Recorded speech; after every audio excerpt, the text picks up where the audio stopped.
কেমন আছো তোমরা সবাই? চলো আজকে আমি কোথায় যাচ্ছি তোমাদের সঙ্গে শেয়ার করিনি। আজকে যাচ্ছি আমি তারাপীঠ আর বীরচন্দ্রপুর। আমরা সবাই মিলে ঠিক করলাম তিনটে ফ্যামিলি, আমার কাকি শাশুড়ি আর কি দুই কাকি শাশুড়ি আর আমরা মিলে তারাপীঠ যাই আর সঙ্গে বীরচন্দ্রপুর। এত রোদ আর এত হাওয়া, কালকে তো সেই গরম ছিল, প্রচণ্ড গরম ছিল আর শরীরটাও দিচ্ছিল না, সঙ্গে ঠান্ডা লেগেছিল। যাই হোক, তার মধ্যে দিয়েই আমরা সবাই ঠিক করলাম এসছি যখন তারাপীঠের বীরচন্দ্রপুরটা ঘুরেই আসি। দেখছো সবুজে ভরা মাঠ, কী ভালো লাগে।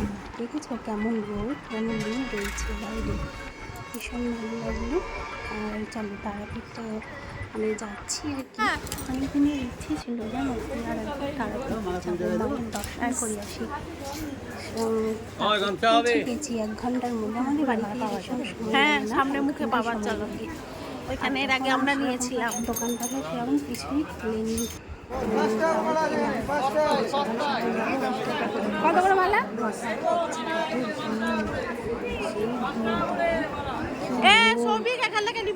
সকাল থেকে মালা নেবো এখানে রাত্রি তারমায়ের দর্শন খুব ভালো পাওয়া যায়। আজ থেকে বেশি বাড়িতে গিয়েছিলাম, মাকে সময় দর্শন করেছিলাম। কাকি শাশুড়ি আমরা পেছন পেছন যাচ্ছি। ঠাকুরমশাইকে স্মরণ করো। সেরকমভাবে দর্শন করতে পারি। এখানে লাইন এখন তো সবার বাড়ি। হ্যাঁ, লাইন কি বিশাল লাইন? লাইন দেবো না, তুমি বাইরে থেকে মায়ের ওইখান থেকে যেটা পুজো করি ওটাই করে দাও। দেখা যাবে না সামনে থেকে? হ্যাঁ, অবশ্যই। না, ভিতরে ঢুকতে দেবে না? ভিতরে ঢুকতে দেবে না? ভেতরে ঢুকতে গেলে সরকারি সিস্টেম করে দিয়েছে 500 500 টাকা। একজনের? তার জন্য আমাকে আগে ফোন করেছিল, নাম্বার নিয়ে গেলাম। দর্শন পাবো তো? ওই যে বাইরে থেকে যেটুকু পাবো বাইরে থেকে। ছিলাম, আমি দর্শন করে দিচ্ছি। একটু করে দাও না গো। তো ভিড় ছিল, সেই তোমাদেরকে দেখাতে পারলাম না মায়ের দর্শনটা।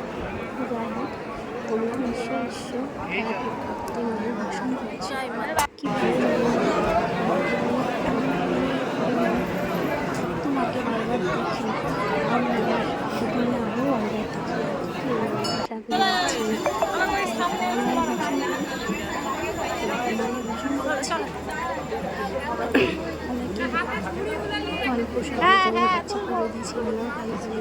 সেইভাবে পুজো দিয়েছি।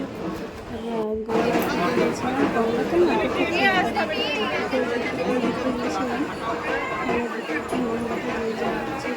সেটাও দেখালাম, কিছু দেখাতে পারিনি। এত ভিড় ছিল, এত রোদ না, কি বলবো, সবাই ক্লান্ত হয়ে যাচ্ছে, আমি প্রচণ্ড গরম পড়েছে। তাই তোমাদের দেখতে পেরেছি কতটুকু দেখাচ্ছি। বাইরে থেকে মন্দিরটা বাইরে থেকে মায়ের দর্শনটা করলাম, ঠান্ডা লেগেছে, একটু বলতে অসুবিধা হচ্ছে, কিন্তু কি করবো, একটু বুঝে নিলে তোমার বীরচন্দ্রপুর। তার দর্শন করে বীরচন্দ্রপুর, তারাপীঠ থেকে বীরচন্দ্রপুর এই 15 কিলোমিটার হবে। বীরচন্দ্রপুরে আমরা চলে এসেছি। এরকম আমরা এখন খেতে বসে পড়েছি, সকাল থেকে কিচ্ছু খাইনি, প্রচণ্ড খিদে পেয়ে গেছিল। মায়ের প্রসাদ খেয়ে রোজা করলাম, সঙ্গে নিয়ে গেছিলাম মুড়ি, চানাচুর, মিষ্টি, ডালপুরি, চাটা খুব দরকার ছিল, তাই আমরা খাওয়া দাওয়া করে নিলাম একটু জলখাবার। এই বীরচন্দ্রপুরে ভোগটা খুব সুন্দর খাবার, সেখানে ভোগের টাকাটা কেটে নিলাম আর কি, ভোগ খাওয়ার জন্য। বেশি না, 80 টাকা করে, 80 টাকা করে কেটে নিয়ে এখন সময় আছে বলে চারিদিকটা একটু ঘুরে নিই, তোমাদেরকেও দেখাই। কী বলবো, পাচ্ছিলাম না, এত রোদ, এত রোদ হয়েছে না, কিছুতে পাচ্ছিলাম না। বীরচন্দ্রপুরে তোমার মায়াপুরীর আদলে কৃষ্ণের মন্দির, কিন্তু ভিতরটা তোমাদের দেখাতে পারবো না, যেতে মনতে নয়, তাই বাইরে থেকে দর্শন করালাম শ্রীকৃষ্ণকে। আমার সব কাকি শাশুড়ি, আমার মেয়ে,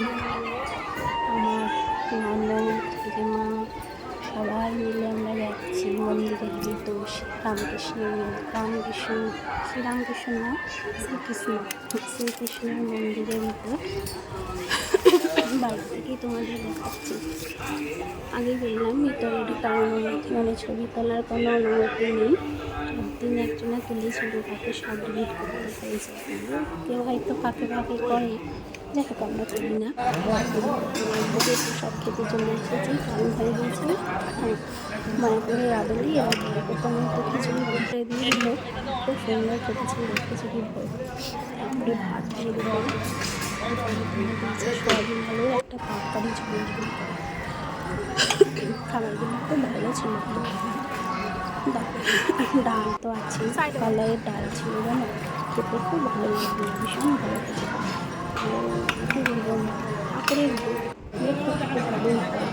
তারপরে তারপরে ছিল তোমার চাটনি, টমেটোর চাটনি, খুব পাতলা টমেটোর চাটনিটা ছিল, তবু খেতে পেয়েছিল। আর হ্যাঁ, পায়েসটা তো খুবই সুন্দর ছিল। সবশেষে তোমার পায়েস দিয়েছিল, তার আগে পটল ভাজাটা দিয়েছিল। আমি তো পায়েস করে খেয়ে নিয়েছি, ভীষণ খিদেও পেয়েছিল, খাওয়া হয়নি, খুব ভালো লাগলো। যদি তো পারো তাহলে চ্যানেলটি ঘুরে এসো। টাটা।